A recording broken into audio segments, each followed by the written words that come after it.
السلام علیکم۔ محترمہ آسیہ عمران صاحبہ لکھتی ہیں کہ ایک جگہ بات بچوں کی تربیت کی ہو رہی تھی اور چلی مرد کی مردانگی پر گئی۔ کچھ کے خیال میں گھر کے کام صرف عورتوں سے منسلک ہیں، لہذا مردوں سے جوڑنا مناسب نہیں، چاہے وہ بچے ہی کیوں نہ ہوں۔ لڑکوں کے تربیتی مراحل میں ایسا کوئی حصہ نہیں ہونا چاہیے جس کا تعلق گھر کے کاموں، کچن وغیرہ سے ہو کہ اس سے ان کی مردانگی پر حرف آئے گا۔ ایک خاتون کا کہنا تھا، گھر کے کام سکھا کر انہیں ہیجڑا نہ بنائیں، مردوں سے مردانہ کام ہی کروائیں۔ پھر آسیہ بہن مزید لکھتی ہیں کہ ان کی ملاقات نفسیات کی ایک پروفیسر صاحبہ سے ہوئی تو ان سے اس معاملے کی بابت بات کی۔ ان کا کہنا تھا کہ ایک بچے کی کامیابی کا سفر اس بات سے شروع ہوتا ہے کہ وہ مختلف کاموں کا خود تجربہ کرے، کسی بھی کام کو غیر اہم اور چھوٹا نہ سمجھے، خود سے سوچے، غور کرے، اپنے عمل کی راہ نکالے۔ یہی چیز انسان کی فطرت میں بھی ہے۔ بچہ ابتدا میں ہر کام کی نقل کی کوشش کرتا ہے، اسے ہر کام ہی اہم لگتا ہے۔ آہستہ آہستہ وہ اپنا دائرہ کار سمجھ کر اپنا الگ انداز اختیار کرنے لگ جاتا ہے۔ وہ ابتدا میں جہاں ماں کی طرح برتنوں میں ہاتھ ڈالتا، آٹا گوندنا چاہتا ہے، تو دوسری طرف بیگ لے کر آفس جانے کے انداز میں دروازے پر بھی جاتا ہے۔ لہذا عمومی طور پر ایک ماں کو بغیر کسی تفریق کے بچوں کو اپنے سب کاموں میں شریک کرنا چاہیے۔ وہ سب سکھانا اور کرنے دینا چاہیے جو وہ کرنا چاہتے ہیں۔ ابتدائی دور کے بعد لڑکے اور لڑکیوں کی بالخصوص تربیت ان کے خاص دائرہ کار کے حوالے سے ہونی چاہیے۔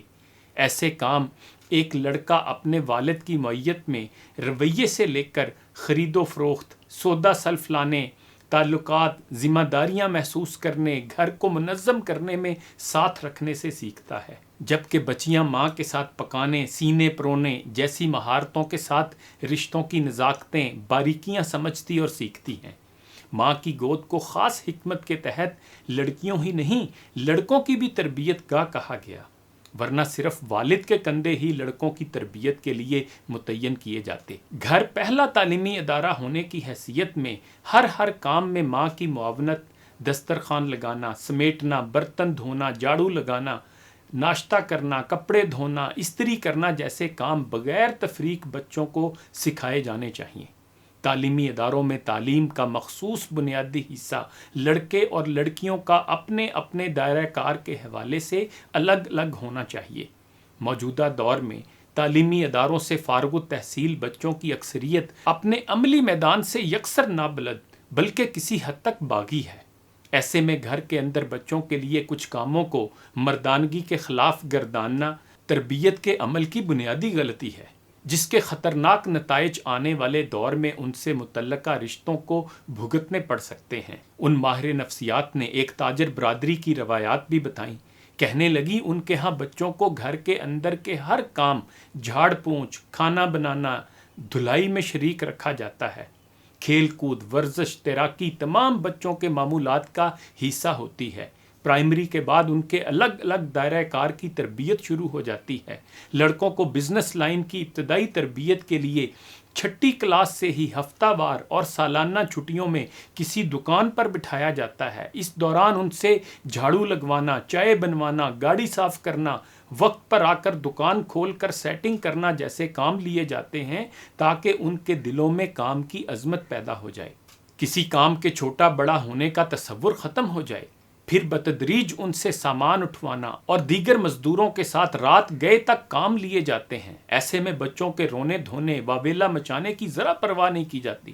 امیر کبیر والدین دل پر پتھر رکھ کر اس بھٹی میں بچوں کو جلاتے، کندن بناتے اور ان کی بنیادوں میں احساس کا مادہ پیدا کرتے ہیں۔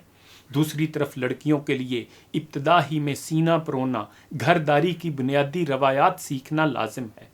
اس سلسلے میں بالکل ڈھیل نہیں دی جاتی۔ بقول شاعر، تو خاک میں مل اور آگ میں جل، جب خشت بنے تب کام چلے، ان خام دلوں کے عنصر پر بنیاد نہ رکھ، تعمیر نہ کر۔ جہاں مستقبل کے تاجر، سیٹھ اسی بھٹی سے کندن بن کر نکلتے ہیں، وہیں پر فن میں طاق مضبوط مائیں میسر آتی ہیں۔ پہلے سبق میں خاک میں ملنا، آگ میں جلنا ان کے قدم جمائے دیتا ہے، بچے محنت اور مشقت کے عادی ہو جائیں تو زندگی کے گویا بڑے مراحل کی پیش قدمی کی راہ ہموار ہوتی ہے۔ لہذا بات گھر میں کاموں کی تفریق کی نہیں، محدود ذہنیت اور توازن سے ہٹنے کی ہے۔ گزشتہ دور میں اسی رویے نے ایک طرف مردوں کو نام نہاد مردانگی کے زوم میں مبتلا کر کے ناکارہ کیا ہے، تو دوسری طرف عورت پر حد درجہ سختی نے اسے دوہرے بوجھ میں مبتلا کیا ہے۔ اس کا منفی رد عمل موجودہ دور میں دیکھا جا سکتا ہے۔ جب ایک طرف مردوں کی غیر ذمہ داری بڑھ رہی ہے تو دوسری طرف عورتیں اپنے کاموں اور ذمہ داریوں سے باغی ہونے کی روش پر ہیں کہ انہیں لگتا ہے ان کی قربانیوں کی قدردانی ماضی میں نہیں ہوئی، کہ مردوں نے ان کی خدمت کو اپنا ازلی حق سمجھ کر وصول کیا ہے، تو دوسری طرف مردوں کی طرف سے اپنی معاونت کی راہ میں ان کی مردانگی کو ہمیشہ حائل پایا ہے۔ یہ بات سمجھ لیں کہ آپ آسائشات کے ڈھیر پر بھی بیٹھے ہوں تب بھی زندگی کی حقیقت کو نظر انداز نہ کریں۔ زندگی کبھی بھی ہموار راستہ نہیں رہی، اونچ نیچ کا مجموعہ ہے۔ بچوں کو اس کی حقیقت بتا کر کارآمد بنانا انتہائی اہم ہے۔ انہیں ہمیشہ آپ کے محلات اور جمع کردہ سہولیات میں نہیں رہنا، جلد اپنا الگ جہان بنانا ہے، نئی دنیا آباد کرنی ہے۔ انہیں توازن اور خودداری سے زندگی کی گاڑی چلانا، ہر طرح کی محتاجی سے بچا کر اپنے زور بازو پر بھروسہ کرنا، آزادانہ فیصلہ کرنا سکھائیں۔ انہیں تربیت دیں کہ گھر باہم تعاون، محبت اور خیال رکھنے سے گھر بنتے ہیں، ورنہ تو وہ اینٹ گارے کے مکان ہوتے ہیں۔